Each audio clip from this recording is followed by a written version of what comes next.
Continue करते हैं prepositions के साथ। यहां पर दो तीन चीजें जो आपको ध्यान में रखनी होंगी और नोटिस करना होगा। पहला, इनका इस्तेमाल क्यों होता है। तो आप देखेंगे कि ये सारे जो शब्द हैं, तो पहले देख लेते हैं कौन से शब्द हैं। अगर हिंदी में हम बात करेंगे तो हम इन शब्दों की बात करने वाले हैं, मैं, पर, से, इस तरह के जो शब्द होंगे। इंग्लिश में इन, एट, ऑन, ऑफ, एक्सेट्रा। सो इस तरह के जो शब्द होंगे, ये इन शब्दों की हम बात करने वाले हैं। इनका इस्तेमाल, इनका काम क्या होता है किसी वाक्य में, इसको एक बार देखते हैं। पहले यहां पर हम हिंदी वाले एक सेंटेंस को देखते हैं, राम ने रावण को मारा। इस वाक्य में इस ने और इस को का एक इंपॉर्टेंस है।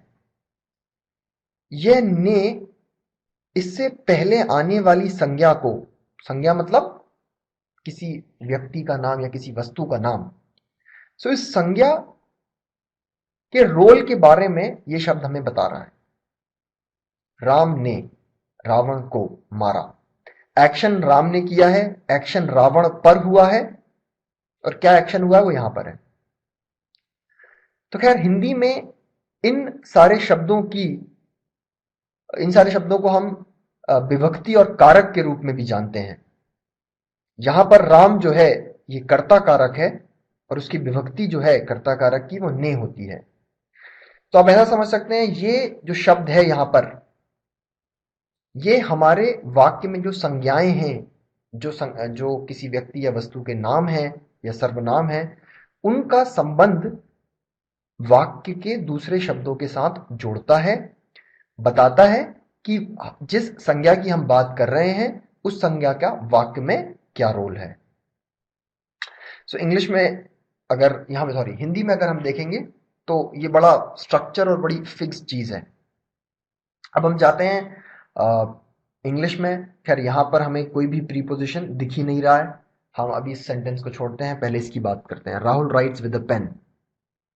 यहां पर इस तरह के जो शब्द हैं, प्रीपोजिशन जिसे हम बोल रहे हैं, वो सेम काम करते हैं। उनके बाद आने वाली संज्ञा या जो नाउन है यहां पर, उसको वाक्य के दूसरे शब्दों के साथ जोड़ते हैं। तो आप ऐसा समझ लेंगे, इस पेन का कनेक्शन वो राहुल और राइट्स के साथ जो शब्द कर रहा है वो हमारा प्रीपोजिशन है। तो खैर, इस तरह के शब्द जब भी दिखेंगे हमें, तो हम ये बात तो समझ जाएंगे कि ये शब्द किसी संज्ञा, मतलब किसी नाउन के साथ एसोसिएटेड है। तो पहला तो ये बात क्लियर हो गया कि इन शब्दों का रोल क्या होता है। ये शब्द हमारे वाक्य में जो नाउन है या जो संज्ञाएं हैं या प्रोनाउन है या नाउन फ्रेज है, इस तरह के जो शब्द हैं जो संज्ञा का काम करते हैं, उनका संबंध वाक्य के दूसरे शब्दों के साथ करते हैं। और काफी बार आप देखेंगे कि वो दूसरा शब्द जो होता है वो भी नाउन या प्रोनाउन होता है, काफी बार ऐसा होगा। तो खैर, ये बात तो खत्म हो गई। दूसरी जो इंपॉर्टेंट बात है हमारे इस लेक्चर के हिसाब से, वो यह है कि हिंदी और इंग्लिश में जब हम ट्रांसलेशन करते हैं, यहां पर और यहां पर जब हम ट्रांसलेशन करते हैं, तो दो मुख्य बातें होती हैं। पहला ये कि जो इन शब्दों की पोजीशन होती है वो बदल जाती है। इंग्लिश में जब हम इन्हें प्री पोजीशन बोलते हैं तो उसका एक मतलब होता है। प्री मतलब पहले। जिस संज्ञा के साथ ये एसोसिएटेड है, जिस संज्ञा के साथ ये संबंध रखता है, इंग्लिश में ये शब्द उस संज्ञा के पहले आता है। जैसे with a pen, by Rahul, by train, in ink, to eat, in Mumbai. So आप हमेशा देखेंगे जिस संज्ञा के साथ ये संबंध रख रहा है उसके पहले आ रहा है, तो यहां पे ये प्रीपोजिशन होता है। लेकिन हिंदी में ये पोस्ट पोजिशन बन जाता है। ये शब्द जिस संज्ञा के साथ संबंधित होता है उसके बाद आता है राहुल ने। ये ने जो है वो राहुल के साथ संबंधित, राम के साथ सॉरी संबंधित है। रावण को जो है वो रावण से संबंधित है। राहुल पेन से लिखता है, तो से जो है ये पेन से संबंधित है और ये पेन के बाद आ रहा है। राहुल के द्वारा, यहां पर बाय राहुल, यहां पर ट्रेन से, शाही से, खाने के लिए।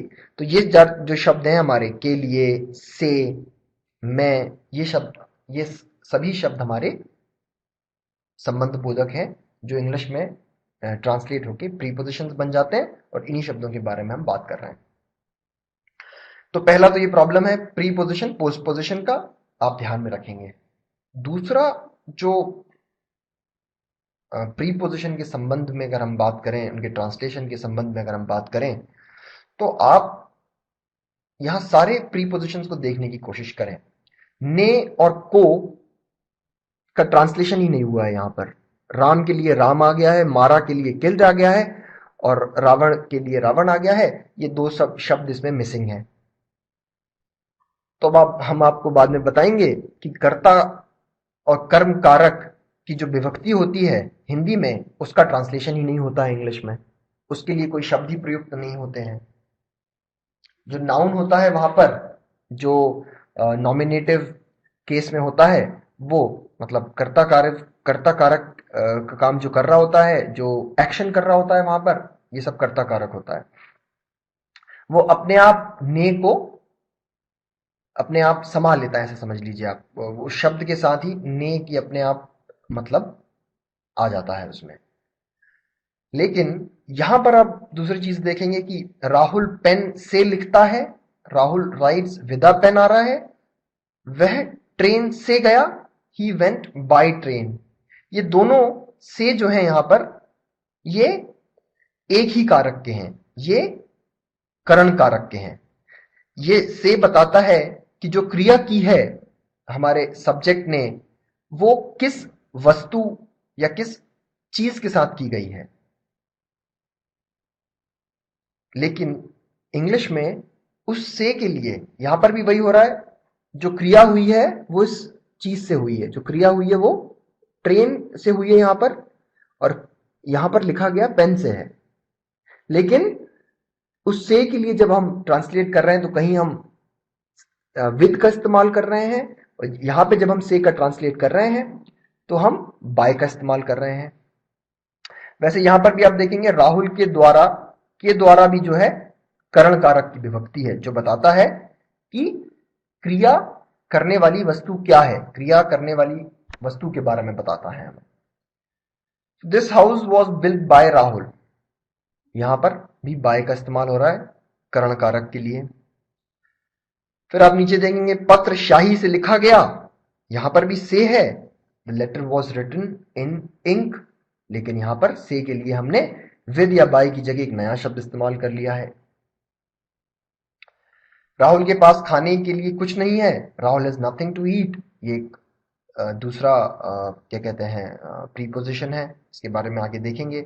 राहुल मुंबई में रहता है, मैं के लिए हम यहाँ इन का इस्तेमाल कर रहे हैं। ऊपर भी हम से के लिए भी इनका इस्तेमाल कर रहे थे।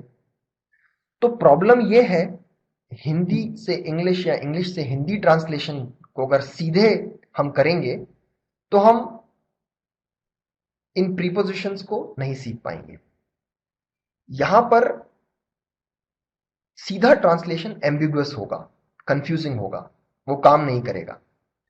आप ऐसा समझ सकते हैं जिस तरह हिंदी में विभक्तियां फिक्स हैं, उनका एक अपना रोल जो है वो फिक्स है, वो किसी कारक से संबंधित होती हैं।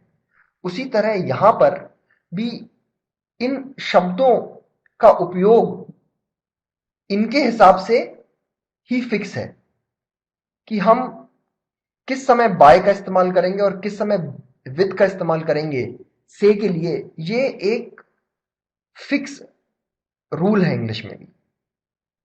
सो उस रूल को जो है सीधा ट्रांसलेशन करके हम नहीं समझ सकते हैं, हमें इन दो लैंग्वेजेस को अलग अलग समझना होगा। तो जब हम प्रीपोजिशंस देख रहे हैं तो हमारी कोशिश होनी चाहिए कि हम इन प्रीपोजिशंस को इंडिपेंडेंटली देखें, इनको इंग्लिश में यूसेज की तरह से ही सीखें। वही कोशिश की गई है आगे, देखते हैं।